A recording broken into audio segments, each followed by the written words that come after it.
आज हम विद्युत रसायन के ओटी देखेंगे। विद्युत रसायन जिनमें धारा प्रवाहित की जा सके उन्हें चालक कहते हैं। दुर्बल विद्युत अपघट की चालकता होती है कम, प्रबल विद्युत अपघट की चालकता होती है अधिक। विद्युत अनवघट के उदाहरण दीजिए। ग्लूकोज, ईथर और एल्कोहल विद्युत अनवघट के उदाहरण हैं। कई बार क्या होता है, ऐसी रिएक्शन लिख देते हैं और पूछते हैं कि इनमें एनोड कौन है, कैथोड कौन है। इनको पहचानने का अच्छा तरीका है कि आप क्या करें, इसमें देखें कि जो मेटल है, ये धातु, ये क्या हो रही है, मूल अवस्था से आयन की अवस्था में जा रही है। जब मूल अवस्था से आयन की अवस्था में जाते हैं तो इसे ऑक्सीकरण कहते हैं, और आयन की अवस्था से मूल अवस्था में जाते हैं तो इसे अपचयन कहते हैं। और जो ऑक्सीकरण करता है वो होता है एनोड, और जो अपचयन करता है वो होता है कैथोड। इस तरह से ये हो गया अपनी एक पेज कंप्लीट। दूसरा देखें, IMPA, ये बहुत फैराडे नियतांक का मान होता है 96,500 कूलाम। EMF विद्युत वाहक बल, या इसको ई सेल भी कहते हैं। क्या होता है, EMF बराबर होता है ई कैथोड और माइनस ई एनोड, मतलब कैथोड का इलेक्ट्रोड विभव और एनोड का इलेक्ट्रोड विभव का अंतर विद्युत वाहक बल कहलाता है। ऐसे ओटी में सवाल भी दे सकत कि यदि एक कैथोड का इतना मान है और एनोड का इतना मान है तो विद्युत वाहक बल कितना होगा। अगर ये माइनस में दिया है, ये माइनस में ना दिया हो, प्लस में दिया हो, तो हम प्लस वाला रख देते हैं। जैसे ये 080 दिया है, मान धर दिया, माइनस माइनस प्लस हो गया, जोड़ दिया 1.05 आ गया वोल्ट में। मानक हाइड्रोजन, बहुत IMPOT है जी। मानक हाइड्रोजन इलेक्ट्रोड का इलेक्ट्रोड विभव होता है 0.0 वोल्ट। मुक्त ऊर्जा परिवर्तन का गणना सूत्र है del G equal to minus NEF। NEF कर लो या उल्टा कर लो, FEN फैन। फिर जोड़ी में देखे अपन, प्रतिरोध का जो मात्रक है वो ओम है। प्रतिरोधकता को ही हम विशिष्ट प्रतिरोध कहते हैं। इसका मात्रक होता है ओम सेमी। प्रतिरोध का उल्टा होता है चालकता, तो उल्टा में मतलब इन्वर्स हो जाएगा। चालकता का मात्रक ओम इन्वर्स। विशिष्ट चालकता जो है वो विशिष्ट प्रतिरोध का उल्टा होता है, तो इसमें हो जाएगा ओम इन्वर्स सेमी इन्वर्स। अगला है मोलर चालकता का मात्रक है ओम सेमी मोल। ओम सेमी मोल और 1:1 वोडाफोन महाराज है ना। ये -1 इधर लेना, बीच में 2 प्लस के लेना है। तुल्यांक की चालकता में क्या करना है, मूल की जगह तुल्यांक लिख देना, बाकी सब ज्यों के त्यों। बहुत IMP है तनुता। तनुता जरूर पूछते हैं 2 नंबर में भी और ओटी में भी। तनुता का प्रभाव बनाना, चालकता और मोलर चालकता में तनुता बढ़ाने पर चालकता का मान बढ़ जाता है। ठीक है, तनुता बढ़ाएंगे तो चालकता का मान बढ़ जाता है, जबकि विशिष्ट चालकता में तनुता बढ़ाने पर चालकता घट जाती है, क्योंकि तनुता बढ़ाने से आयन दूर दूर चले जाते हैं। विशिष्ट चालकता कहती है कि वर्ग क्षेत्रफल में जो भी आयन रहेंगे वही चालकता रहती है। अब भी वर्ग क्षेत्रफल से दूर चले जाएंगे तो चालकता घट जाएगी। डिवाई हकल सागर समीकरण क्या है, जे है KFM इजकल टू KFM अनंत तनुता माइनस A√C। विलयन की चालकता में आयनों का योगदान होता है। ये बात बताई थी कोलरास ने कि जो विलयन की चालकता होती है उसमें एक एक आयन का योगदान होता है। सेल स्थिरांक की इकाई है सेमी इनवर्स। सेल स्थिरांक की इकाई है, सूत्र इसका X इजकल टू L/A। कभी कभी इसे G से भी दर्शाते हैं, कैपिटल G बराबर स्मॉल a की जगह कैपिटल A भी लिखा जाता है।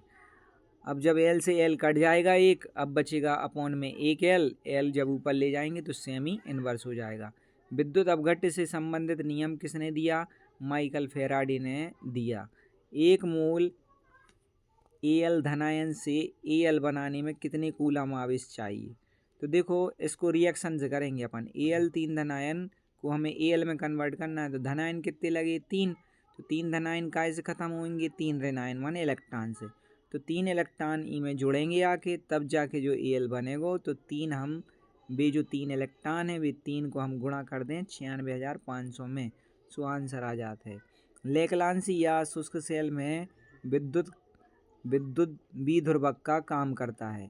द्विध्रुवक का कौन काम करता है, लेकलांसी सेल और शुष्क सेल में। क्या होता है, इन दोनों सेलों में हाइड्रोजन गैस बन जाती है। अब उस हाइड्रोजन गैस को ठिकाने लगाने के लिए MnO2 नाम का पाउडर भरा रहता है उसमें। किस सेल में लिथार्ज का उपयोग होता है? लिथार्ज माने कहलाता है PbO2। और अब हमें पता है कि PbO2 जो है वो शुष्क सेल में कैथोड का काम करती है। जंग का रासायनिक सूत्र, बहुत IMP। जंग का रासायनिक सूत्र Fe2O3 है। इसको याद रखने का एक तरीका है। Fe2O3 कहलाता है हेमेटाइट। हेमेटाइट माने लोहे का अयस्क। अब लोहे में गिरा दो पानी से लग जाएगी जंग। अब पानी कितना भी गिर सकता, एक बाल्टी, एक बूंद, एक मग, तो X2 है वो। अब लोहे पर जंग लगने की क्रिया है, कोई भी ऑप्शन आ जाते। विद्युत रासायनिक अभिक्रिया है लोहे पे जंग लगना, संचारण अभिक्रिया है लोहे पे जंग लगना, और ऑक्सीकरण अभिक्रिया भी है लोहे पे जंग लगना। अगला है गैल्वेनिक सेल में एनोड पर कौन सा आवेश होता है? तो एनोड पर ऋणावेश होता है और कैथोड पर धनावेश होता है। ईंधन सेल का उपयोग हुआ था अपोलो अभियान हुआ था अंतरिक्ष कार्यक्रम में, उसमें ईंधन सेल का उपयोग हुआ था। और ईंधन सेल हाइड्रोजन और ऑक्सीजन की होती है। हाइड्रोजन ऑक्सीजन गैस का उपयोग होता है और इसमें ईंधन सेल जो है वह अधिकतम दक्षता वाली सेल होती है।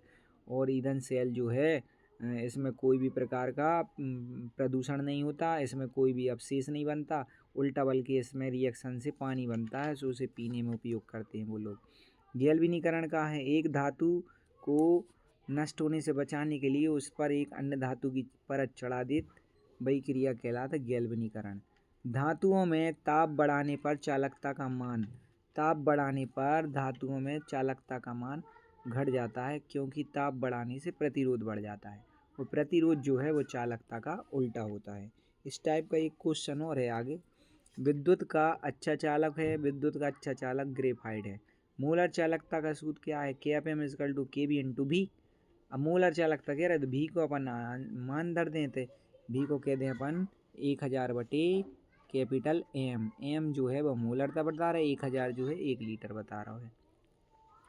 आगे विलयन का प्रतिरोध ताप बढ़ाने पर हो जाता है, तो विलयन का प्रतिरोध जो है वो ताप बढ़ाने पर कम हो जाता है, क्योंकि चालकता बढ़ जाती है। अब हमें पता है चालकता यदि बढ़ रही है, यदि चालकता बढ़ रही है तो प्रतिरोध जो है घट जाएगा, क्योंकि चालकता का व्युत्क्रम होता है प्रतिरोध। अब एक ट्रिक बता दे रहे तुम्हें ABC। A माने कहलात एनोड, C माने कहलात कैथोड और B माने कहलात ब्रिज। ब्रिज माने होगा लवण सेतु। एनोड पर होता है ऑक्सीकरण, कैथोड पर होता है अपचयन। जहाँ कैथोड और एनोड दोनों इलेक्ट्रोड हों उसको कहते हैं हम कैनोड, और कैथोड दोनों हों, जो A और C दोनों हों, उसको कहते हैं हम सेल। और रेडॉक्स अभिक्रिया या ऑक्सीकरण अपचयन मिलके जो अभिक्रिया बनाती है उसे कहते हैं रेडॉक्स अभिक्रिया। लोहे पर जंग लगना संचारण का उदाहरण है। ईंधन सेल की दक्षता होती है ΔG/ΔH/100। ईंधन की दक्षता होती है।